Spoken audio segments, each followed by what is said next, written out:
একদিন সন্ধ্যাবেলায় অঞ্জলি বাথরুমে স্নান করছিল এবং তার সৎ ছেলে বিশাল তাকে লুকিয়ে লুকিয়ে দেখছিল। বাথরুমের দরজা পুরানো হওয়ার কারণে কিছুটা পচে গিয়েছিল, যার ফলে বিশাল সেই কাঠ খুঁড়ে খুঁড়ে একটি ছিদ্র তৈরি করে দেয়, আর সেই ছিদ্র দিয়ে সে প্রতিদিন তার মাকে স্নান করতে দেখত। এভাবেই কয়েক মাস কেটে যায় এবং অঞ্জলির এই বিষয়ে কোনো খবর ছিল না যে তার নিজের ছেলেই তাকে চুরি করে দেখছে। অঞ্জলি দেখতে খুব সুন্দর এবং আকর্ষণীয় মেয়ে ছিল। তার শরীর ছিল খুব ভালো, যা যে কাউকে আকর্ষণ করার জন্য যথেষ্ট ছিল। যেখানে তার ছেলে তাকে নগ্ন অবস্থায় স্নান করতে দেখে আরও বেশি অস্থির ও তৃষ্ণার্ত হয়ে উঠেছিল। বিশাল মনে মনে পরিকল্পনা করতে শুরু করেছিল যে কোনোভাবে তার নিজের মায়ের সাথে একবার সবকিছু করতে পারলে মনে খুব শান্তি মিলবে। কিন্তু অঞ্জলি সম্পর্কে তার সৎমা ছিল। তার বাবা এখন এই দুনিয়ায় ছিলেন না, কোনো গাড়ি দুর্ঘটনায় তার মৃত্যু হয়েছিল। তাই সে সরাসরি তার সাথে কিছু বলতে পারত না। তার ভয় ছিল যে যদি সে তার নিজের মাকে কিছু বলে তাহলে সে তার উপর রাগ করতে পারে, অথবা তার দাদাকে সব বলতে পারে, যার ফলে তার সম্মান ধূলিসাৎ হয়ে যাবে এবং দাদা তাকে বকবে তা আলাদা, আর কে জানে তার বাবা তার সম্পর্কে কি ভাববেন। এখন বিশাল এই বিষয়ে অনেক ভাবতে শুরু করেছিল, কিন্তু সে জানত না যে তার সৎ মাও একই জিনিস চাইছিল। তারপর একদিন খুব বৃষ্টি হচ্ছিল। যখন অঞ্জলি কাপড় ছাড়তে ছাদে গেল, তখন বিশাল তাকে তার কোলে তুলে নিল এবং হ্যালো বন্ধুরা, স্বাগত আপনাদের আমাদের আজকের গল্পে। বন্ধুরা, বিশাল প্রতিদিনের মতো তার মা অঞ্জলিকে লুকিয়ে লুকিয়ে দেখত। এই বিষয়ে অঞ্জলির কোনো জানা ছিল না। বিশাল এই বিষয়ে অনেক ভেবেছিল যে সে কিভাবে তার মাকে রাজি করবে। তারপর বিশাল তার ফোন থেকে একটি নকল আইডি তৈরি করেছিল এবং তাতে একটি মেয়ের ছবি দিয়েছিল। আর আইডি তৈরি করার পর সে তার নিজের মাকে একটি ফ্রেন্ড রিকোয়েস্ট পাঠিয়েছিল। অঞ্জলি বেশি বয়স্ক মহিলা ছিল না। অঞ্জলি যখন তার ফোনে ফ্রেন্ড রিকোয়েস্ট দেখল, তখন সে ভাবল একটি মেয়ের রিকোয়েস্ট এসেছে। অঞ্জলি রিকোয়েস্ট অ্যাকসেপ্ট করল এবং অঞ্জলির এমন করায় বিশালের কাজ আরও সহজ হয়ে গিয়েছিল। বিশাল যখন রিকোয়েস্ট পাঠিয়েছিল, তখন সে তার মায়ের সাথে ঘনিষ্ঠতা বাড়ানোর চেষ্টা করছিল। সে তার কাছে গিয়ে বসত, তার সাথে হাসি ঠাট্টা করত এবং যদি সে কোথাও বসে থাকত তাহলে সে ইচ্ছে করে তার সাথে লেপ্টে বসার চেষ্টা করত। এই বিষয়টি অঞ্জলিও লক্ষ্য করছিল, কারণ বিশাল তার সাথে হাসি ঠাট্টা করতে শুরু করেছিল। সে তার কাছে হাসি ঠাট্টা করত, এতটা লেপ্টাচেত যে অঞ্জলিরও মনে হতে শুরু করেছিল যে সম্ভবত তার ছেলে তার থেকে আরও কিছু চাইছে। একদিন বিশাল অঞ্জলিকে বলতে শুরু করল, অঞ্জুমা, তোমার কোনো বয়ফ্রেন্ড নেই কি? অঞ্জলি বলল, এ কি ধরনের কথা বলছো, কিছু বুঝছো কি? আমি তোমার মা। তখন বিশাল বলে, দেখো অঞ্জুমা, বাবাকে গেছে ৩ বছর হয়ে গেছে এবং এখন তোমার বয়সে বা কত? আমি চাই না যে তুমি সংকুচিত হয়ে জীবন কাটাও। তোমারও জীবন উপভোগ করার অধিকার আছে। যদি কেউ থাকে তবুও আমার কোনো আপত্তি নেই। এতে অঞ্জলি বলল, না, আমার কোনো বয়ফ্রেন্ড নেই এবং আমি এসব বিষয়ে কোনো আগ্রহও নেই। আমি এই ধরনের মহিলা নই। আমি এই ধরনের কোনো কাজে কোনো আগ্রহ নেই। বিশালের মনে তখন লাড্ডু ফুটতে শুরু করেছিল।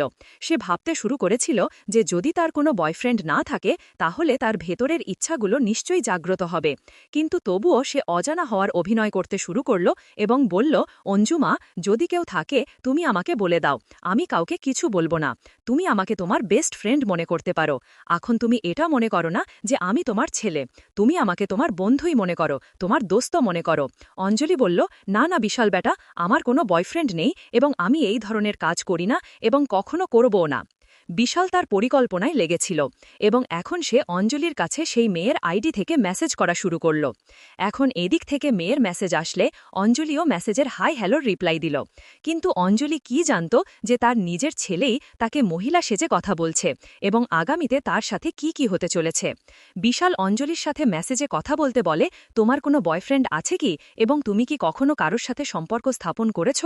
অঞ্জলি মানা করে দেয় এবং বলে, আমার এসব বিষয়ে কোনো আগ্রহ নেই। ঠিক তখনই বিশালের তরফ থেকে একটি মেসেজ আসে এবং বলে, তোমার একটি বয়ফ্রেন্ড বানিয়ে নেওয়া উচিত। তার সাথে তুমি সব কিছু করতে পারো। এতে তুমি খুব ভালো বোধ করবে এবং অনেক আনন্দও পাবে। আর আমি তো আমার ছেলের সাথেই অনেক উপভোগ করি। যখনই আমার ইচ্ছা হয় আমি আমার ছেলেকে আমার কাছে ডেকে নিই এবং তারপর আমরা মা ছেলে একসাথে সব কিছু করি। এই কথা শুনে অঞ্জলি বিস্মিত হয়ে জিজ্ঞাসা করল, তুমি কি তোমার নিজের ছেলের সাথে এসব করো? তখন ওই পাশ থেকে উত্তর এলো, হ্যাঁ, আমি আমার ছেলের সাথেই উপভোগ করি। বাইরের কোনো পুরুষ বা ছেলের উপর আমার বিশ্বাস নেই। কে জানে কখন কে প্রতারক হিসাবে বেরিয়ে আসবে। তাই আমি আমার নিজের ছেলেকেই বয়ফ্রেন্ড বানিয়েছি এবং তার সাথে অনেক উপভোগ করি। আমরা মা ছেলে যখনই ইচ্ছা করি একে অপরের সাথে উপভোগ করি এবং আমাদের জীবন এইভাবেই কাটাচ্ছি। বন্ধুরা, এখন অঞ্জলির মনেও এই ধরনের চিন্তা আসতে শুরু করেছিল। সেও ভাবতে শুরু করেছিল, যদি সেই মহিলা তার ছেলের সাথে এসব করতে পারে, তাহলে আমিও কেন আমার ছেলের সাথে এই ধরনের সম্পর্ক গড়ে তুলে দেখি না। যাই হোক, সে তো আমার সৎ ছেলে, কিন্তু নিজের ছেলেকে এটা বলার সাহস তার ছিল না। তাই এখন অঞ্জলিও তার ছেলের সাথে কিছুটা আলাদা ধরনের আচরণ করতে শুরু করেছিল এবং তার পরিবর্তিত আচরণ দেখে বিশালের মনেও লাড্ডু ফুটছিল। সে বুঝে গিয়েছিল যে আমার কথার তার ওপর প্রভাব পড়েছে। অঞ্জলিও এখন বিশালের কাছে এসে তাকে বলতো, জানাতো, তার সাথে ভালো ভালো কথাও বলতো, হাসি খুশিও শুরু করেছিল। এমনকি দুজনেই বেশ আটকে আটকে একে অপরের সাথে কথা বলতে শুরু করেছিল। অঞ্জলির মনে অনেক কিছু চলছিল। একদিন হঠাৎ বৃষ্টি এলো। ছাদে অঞ্জলি কাপড় শুকানোর জন্য রেখেছিল এবং অঞ্জলি দৌড়ে ছাদে গেল এবং যখন সে ছাদে পৌঁছাল তখন সে সব কাপড় নামিয়ে ফেলেছিল, কিন্তু একটি কাপড় দড়িতে আটকে গিয়েছিল। দড়িটি উঁচু হওয়ার কারণে অঞ্জলি অনেক চেষ্টা করছিল, কিন্তু সেই কাপড়টি বের করতে পারছিল না। তখন সে তার ছেলে বিশালকে ডাক দিল। বিশাল তৎক্ষণাৎ ছাদে পৌঁছাল। তখন অঞ্জলি তাকে বলল যে কাপড়টি তারে আটকে গেছে, তুমি একটু বের করে দাও। বিশাল বলল, আমি তোমাকে কোলে তুলে নিই এবং তুমি সেটি ভালো করে বের করে নাও। সে সুযোগ দেখে তৎক্ষণাৎ তার মাকে কোলে তুলে নিল এবং অঞ্জলি সেই কাপড়টি তার থেকে নামিয়ে ফেলল। এখন এই দুজন মা ছেলে একে অপরের খুব কাছাকাছি ছিল। ঠিক তখনই বিশাল অঞ্জলিকে এদিক ওদিক স্পর্শ করতে শুরু করল, তার সাথে আটকেলি খেলতে শুরু করল। অঞ্জলিও এর কোনো বিরোধিতা করল না, সেও তার সমর্থন দিল এবং দুজন মা ছেলের মধ্যে সেখানেই ছাদে বৃষ্টিতে সবকিছু হয়ে গেল, যা সম্ভবত হওয়া উচিত ছিল না। বন্ধুরা, এখন এই দুজন মা ছেলের মধ্যে যখন এই নোংরা খেলা শুরু হলো, তখন এটি একবারে কোথায় থামতে যাচ্ছিল। এখন এই দুজন মা ছেলে যখনই সুযোগ পেত তখনই একে অপরের সাথে উপভোগ করত। এভাবেই কিছু মাস কেটে গেল এবং পরে অঞ্জলি জানতে পারল যে সে প্রেগনেন্ট হয়ে গেছে এবং তার গর্ভে তারই ছেলের সন্তান বেড়ে উঠছে। এটি শুনে বিশালের পায়ের নিচ থেকে মাটি সরে গেল। সে ভয় পেয়ে গেল। তার মনে হল যে যদি এই কথা দাদাজিকে জানা যায় তবে খুব বেশি ডান্ডা পড়বে এবং মারও পড়বে, আর সমাজে এই কথা ফাঁস হয়ে গেলে খুব বদনামি হবে। সবাই বলবে যে তুমি নিজের মায়ের সাথে এসব করেছ। এখন এটাই দেখার বাকি ছিল। তখন তারা দুজন মিলে প্ল্যান করল যে এই শিশুটির অ্যাবর্শন করিয়ে নেবে। পরের দিন এই দুজন স্বামী স্ত্রী সেজে হাসপাতালে পৌঁছাল, কিন্তু হাসপাতাল স্টাফ অ্যাবর্শন করতে রাজি হল না। ডাক্তার স্পষ্টভাবে অস্বীকার করল যে আমরা এই ধরনের অ্যাবর্শন করি না। এটি শুনে দুজন মা ছেলে বেশ টেনশনে পড়ে গেল। এই দুজন মা ছেলের কাছে তাদের জীবন মৃত্যুর চেয়েও খারাপ লাগছিল। ওদিকে বিশাল ভিতরে ভিতরে কষ্ট পাচ্ছিল।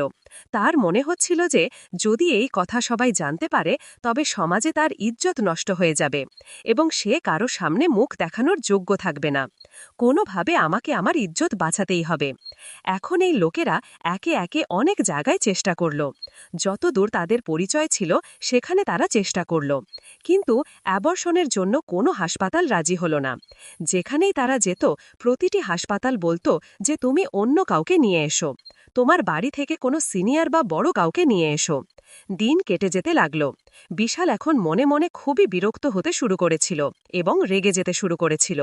তখন বিশাল একটি প্ল্যান করল এবং তার মাকে বলল যে তুমি কাল আমার সাথে একটি নতুন জায়গায় যাবে, সেখানে আমি তোমাকে নিয়ে যাব। সেখানে তোমার অ্যাবর্শনও হয়ে যাবে এবং সহজেই আমরা এই সমস্যা থেকে মুক্তি পাব।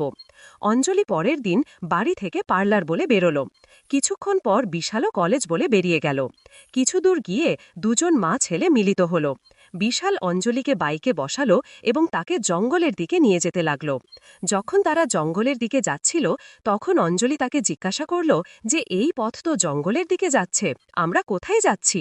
তখন বিশাল বলল, চিন্তা করো না, যে হাসপাতালটি আছে তা একটু ছোট এবং এই জঙ্গল পার করলেই সামনে একটি হাসপাতাল আসবে। সেখানেই আমি তোমার অ্যাবর্শন করিয়ে দেব এবং সেখানেই আমাদের এই সমস্যার মূলও শেষ হয়ে যাবে। জঙ্গলের মাঝে তারা পৌঁছে গেল এবং একটি ধ্বংসাবশেষের মতো বাড়ি দেখা গেল। বিশাল সেখানেই গাড়ি থামাল এবং অঞ্জলিকে বলল, এখানেই নামো, ডাক্তার সাহেব এখনই আসছেন, এখানেই তারা আমাদের নিয়ে যাবে। দুজন সেখানেই বসে রইল। তখন বিশাল তাকে বলতে শুরু করল, এখন তো অ্যাবর্শন হতে চলেছে, তাহলে কেন আমরা আর একবার এনজয় করি না? অঞ্জলি কথা শুনে তাকে মানা করে দেয়। সে বলতে লাগল যে এখন আমরা এত বড় সমস্যার সাথে লড়াই করছি আর তোমার এনজয় করার ইচ্ছা জেগেছে, এসব এখন ঠিক নেই।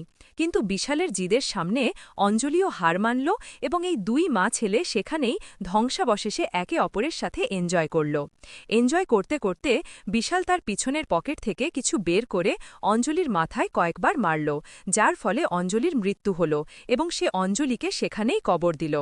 সেখান থেকে সরাসরি সে তার বাড়িতে এসে চুপচাপ বসে রইল এবং এমনভাবে থাকতে লাগল যেন কিছুই হয়নি। যখন সকাল থেকে সন্ধ্যা হয়ে গেল এবং অঞ্জলি বাড়িতে ফেরেনি, তখন দাদাজি টেনশন বাড়তে লাগল।